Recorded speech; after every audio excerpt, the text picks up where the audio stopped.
নমস্কার বন্ধুরা, আপনারা সবাই নিশ্চয়ই ভালো আছেন। রিঙ্কু রান্নাঘরে আপনাদের সবাইকে স্বাগত। বন্ধুরা, আজ আমি তৈরি করব কাঁচা আমের চাটনি, আর এটা তৈরি করব একেবারেই তেল ছাড়া। এই চাটনিটা যেমন অনেকদিন ধরে রেখে খাওয়া যায়, তেমনি এটা কিন্তু একদমই চিটচিটে হবে না। কিভাবে হবে না সেটা আমি ভিডিওতে দেখিয়ে দেব, সাথে খেতে হবে দারুণ টেস্টি। চলুন তাহলে শুরু করি আমার আজকে রেসিপি কাঁচা আমের চাটনি। এখানে আমি কয়েকটা কাঁচা আম নিয়েছি। এখন এগুলো আমি বীজ ফেলে ছোকলা সহ টুকরো টুকরো করে কেটে নেব।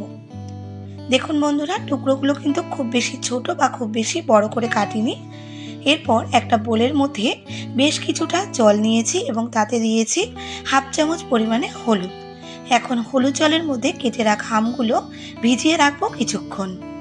এতে এই আমগুলো কিন্তু পরে আর কালো হয়ে যাবে না। আর এই সময় এই চাটনির জন্য একটা মশলা তৈরি করে নেব। এখানে যা নিয়েছি তা হলো 2 চামচ পাঁচফোড়ন, 1.5 চামচ মৌরি ও 4-5টা শুকনো লঙ্কা। যেহেতু চাটনিটা টক মিষ্টি ঝাল হবে, তাই লঙ্কাটা ব্যবহার করছি। আপনারা ঝাল না খেতে চাইলে না দিয়েও করতে পারেন। প্রথমে লঙ্কাগুলো 30 সেকেন্ডের মতো ধীরে ধীরে লো ফ্লেমে ভেজে নিয়েছি। এরপর পাঁচফোড়ন ও মৌরিটা ভেজে নেব। ভাজতে ভাজতে সুন্দর গন্ধ ছড়ালে তারপর নামিয়ে ঠান্ডা করে নিয়ে গুঁড়ো করে নেব। তবে খেয়াল রাখতে হবে মশলাটা যেন পুড়ে না যায়, তবে কিন্তু মশলাটা তেতো হয়ে যাবে।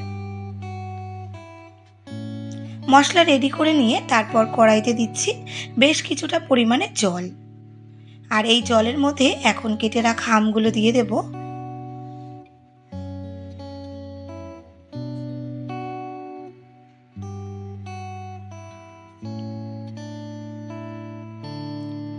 আমগুলো সব দিয়ে এখন এটা আমি ঢেকে সেদ্ধ করে নেব। খুব বেশি যেন এটা নরম না হয়ে যায় সেই দিকে খেয়াল রাখতে হবে। কিছুক্ষণ ফুটিয়ে নেওয়ার পর এখন আমি দেখে নেব আমগুলো সেদ্ধ হলো কিনা।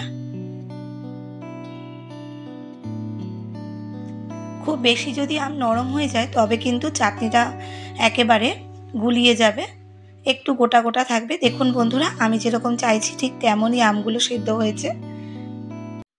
এখন জল থেকে ছেঁকে আমগুলো নামিয়ে নেব।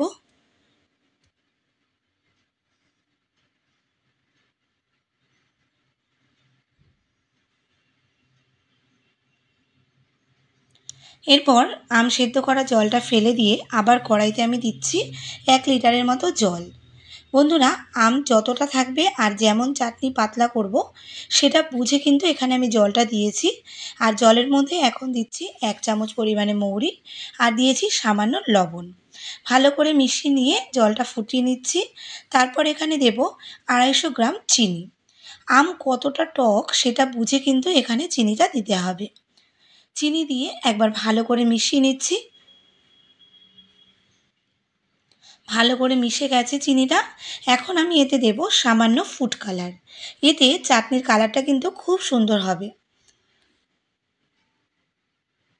সাথে দিচ্ছি কিছুটা পরিমাণে কাজু বাদাম ও কিশমিশ। এতে চাটনির স্বাদটা আরও দ্বিগুণ বেড়ে যাবে। কাজু বাদাম ও কিশমিশ দিয়ে কিছুক্ষণ ফুটিয়ে নেব।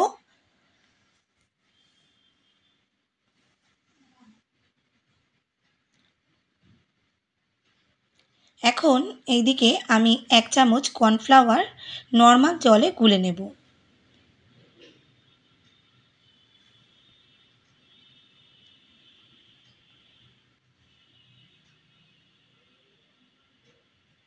এরপর চিনির শিরার মধ্যে এই কর্নফ্লাওয়ারগুলো জলটা দিয়ে দেব। বন্ধুরা, এটা কিন্তু দিতেই হবে, তবেই চাটনিটা কিন্তু একদম চিটচিটে হবে না। কর্নফ্লাওয়ারগুলো জলটা দিয়ে ভালো করে ফুটিয়ে নিয়ে এবার আমি সেদ্ধ করা আমগুলো এর মধ্যে দিয়ে দেব।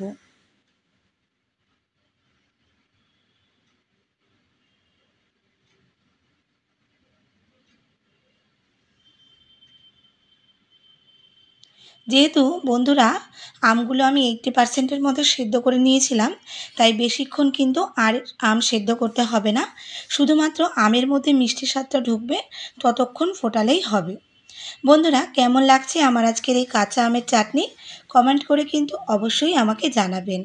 আর আমার যেসব বন্ধুরা এখনও আমার চ্যানেলটি সাবস্ক্রাইব করেননি, রিকোয়েস্ট করব আমার চ্যানেলটি সাবস্ক্রাইব করে আমার পাশে থাকবেন এবং পাশে থাকা বেল আইকনটি ক্লিক করে দেবেন, যাতে আমার পরবর্তী ভিডিওর নোটিফিকেশানটি আপনার কাছে সবার আগে পৌঁছে যায়।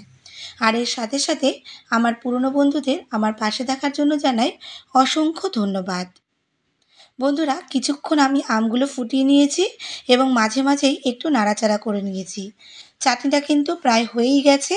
এখন এতে আমি দিয়েছি আগে থেকে করে রাখা ভাজা মশলাটা। 1 চামচ ভাজা মশলা দিয়ে ভালো করে মিশিয়ে নিচ্ছি।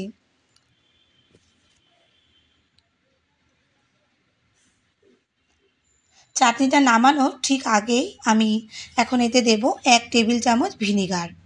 এটা দিলে চাটনিটা অনেক দিন রেখে রেখে খাওয়া যাবে। ভিনিগার দিয়ে ভালো করে মিশিয়ে নিচ্ছি। দেখুন বন্ধুরা, চাটনিটা কিন্তু আমার একদম রেডি। আমি এই রকমই পাতলা রাখবো চাটনিটা। এখন আমি গ্যাসটা অফ করে দেব। সামান্য ঠান্ডা হলে আমি আরও 1 চামচ মশলা, ভাজা মশলা এর উপর থেকে ছড়িয়ে দিচ্ছি। তারপর একটু ভালো করে মিশিয়ে নিচ্ছি। দেখুন বন্ধুরা, আর এইভাবেই কিন্তু তৈরি করে নিলাম সম্পূর্ণ তেল ছাড়া কাঁচা আমের চাটনি। চাটনিটা ঠান্ডা হতেই এর কালারটা কিন্তু একেবারে চেঞ্জ হয়ে যাবে। দেখুন বন্ধুরা, কত সুন্দর কালার হয়েছে। আর খেতেও কিন্তু হয় অসম্ভব টেস্টি। কাঁচা আম থাকতে থাকতে এটা একবার অবশ্যই বাড়িতে বানিয়ে নেবেন। আর দেখুন এটা কত ইজি প্রসেসে আপনাদের দেখিয়ে দিলাম।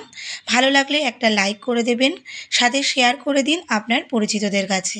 এখন তাহলে আসি বন্ধুরা, দেখা হচ্ছে খুব শিগগিরই।